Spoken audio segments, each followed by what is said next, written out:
Letting go, what does it really mean? If you are still confused about it or afraid to let go of your desire because you feel that it means that you are going to lose it, drop it, forget about it, this video is for you. So please, if you enjoy my content, like and subscribe. If you like the video, more people like you will be able to find the content, the information that they need. And if you subscribe to my channel, since my channel is still new, you'll help my channel as well. So without further ado, let's go into it.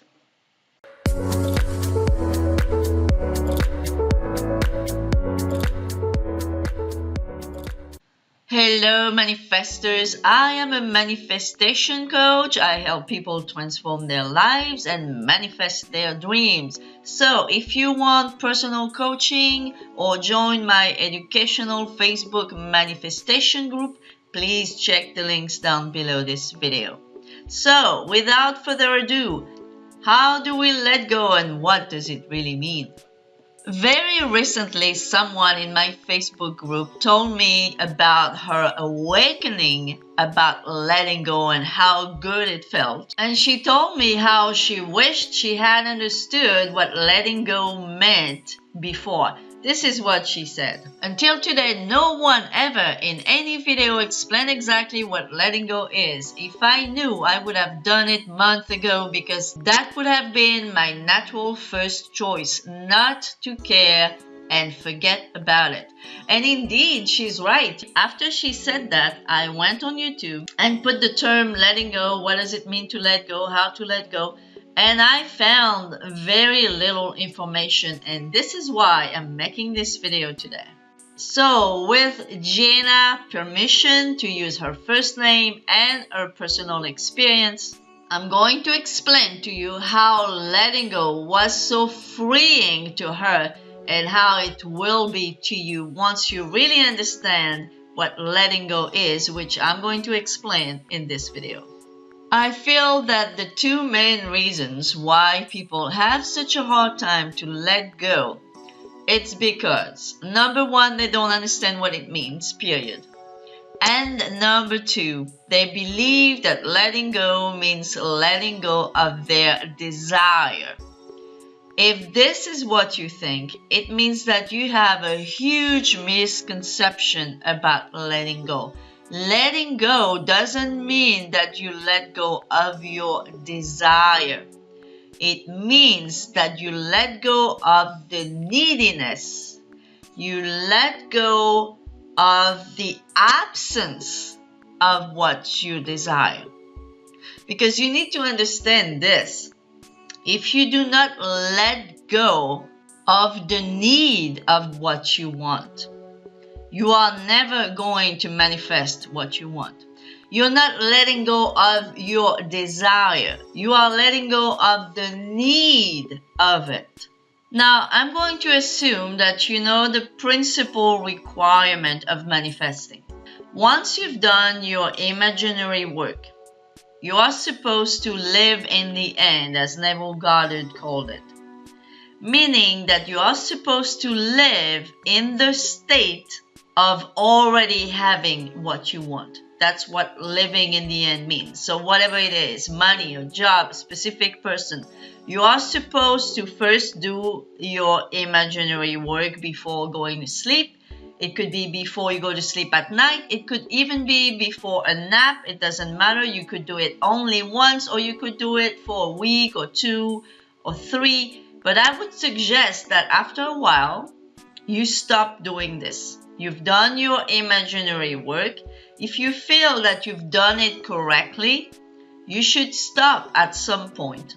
And you have to keep on living in the end. And that you start at the very beginning. After you've done your first imaginary work, you are supposed to live in the end, to be in the state of that person who has already what she or he wants. Now, living in the state doesn't mean that you pretend anything physically.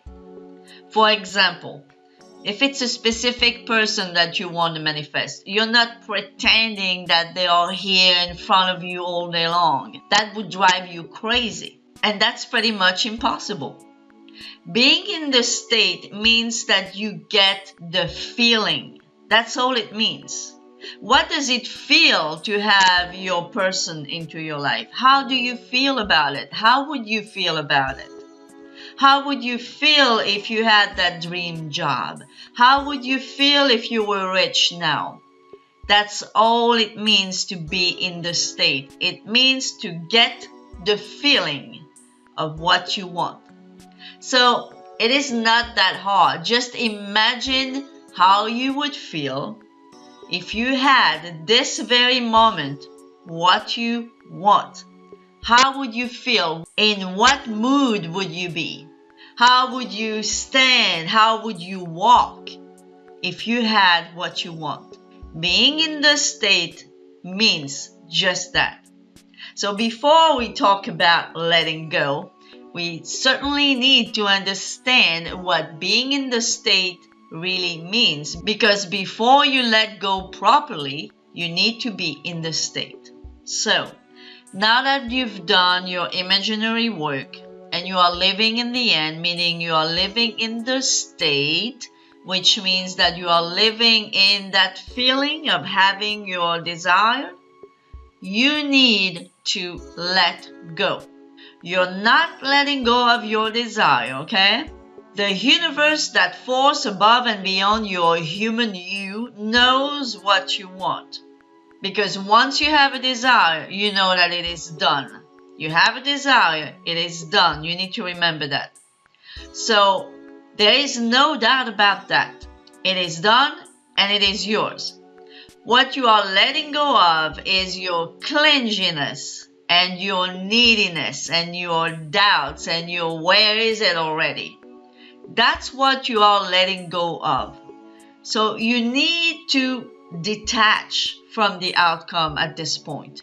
And you need to live your life with the assurance that it is done. And this is going to free you like you have no idea.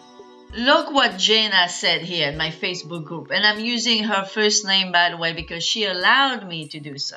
Hiya, I had such an amazing day today. I completely forgotten about him as if I don't even need him. Is that okay?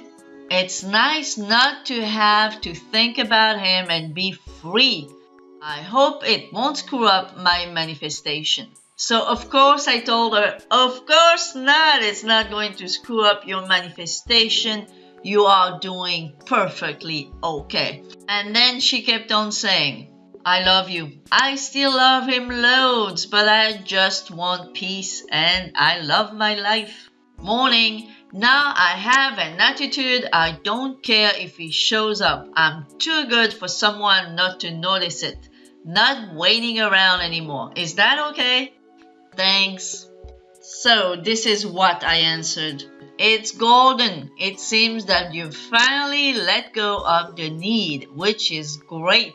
Letting go of the need is not the same as letting go of your desire. So don't worry, that's perfect. And she goes, really? I would be happy if I heard from him, but really don't care. Want peace and be happy. All attention on me. Barely ever think of him. Not in the morning, not in the evening. Maybe second here and there during the day when it pops in. So saying I don't care if I ever see him doesn't block anything?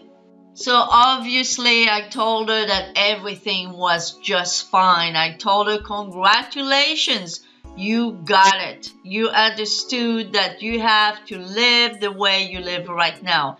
And you know what? Whether he comes back or not, I'm okay. I'm the most important person in my life, not my SP. And this doesn't mean she doesn't love him anymore. This doesn't mean she doesn't want him anymore. And this doesn't mean that she's not getting him anymore. This is the opposite. She is closer to her goal than she has ever been before.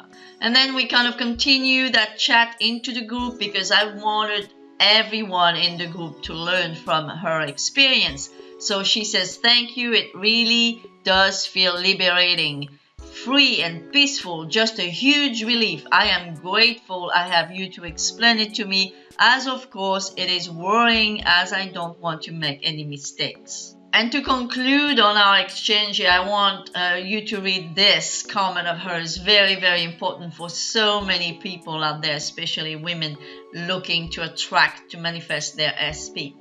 I worked so hard on learning everything I could about manifesting. I spent 9 to 12 hours every day learning all I could for a month, and I tired myself out. There comes a point when you only care how you feel. I also found out I feel fulfilled being successful at my job. Basically, when I felt busy, successful, and happy last week, I automatically felt like I only need myself. Putting feeling good above everything else, I guess, did it for me. Indeed. That's why I always say, and many other coaches saying that all over YouTube, when you feel so needy about especially an SP, it's because you don't feel fulfilled yourself. You feel needy because you don't love yourself enough. And I know many people like to say self-love is not important, but really, believe you me, if you don't love yourself enough, you are more of a good candidate for being needy for an SP than if you do. So do yourself a favor. Instead of feeling happy because you hear people say self-love is not important, it is. It is important, because if you don't love yourself enough, you are going to be, again, a much better candidate for being needy and not being able to be successful at letting go, especially when it comes to an SP. So thankfully, Jenna here applied the advice I gave her through the course of a few days, and she realized how freeing this was to her to finally let go of the need, not let go of her specific person, let go of the need of him. And she felt brilliantly okay, and she thanked me for that, and I am proud that I could help her in understanding what letting go really meant. So in conclusion here, if you still feel the need for what you want, if you still feel the lack of it, the absence of it, it means that you haven't let go.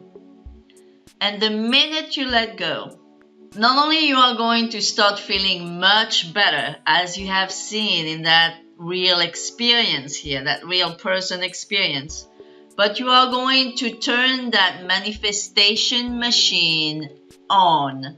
That's when you have switched that thing on, and that's when what you want is really on its way, because you have let go of the resistance, of the absence of it, not of your desire. So I hope this video was helpful to you. Please like the video, subscribe, join my Facebook group. Remember, Jenna is in my Facebook group, and thanks to that, she managed to finally let go and feel so much better. So I trust that you too can learn a lot in that group. And as always, I'll see you in my next video, and check the links down below. Bye bye for now.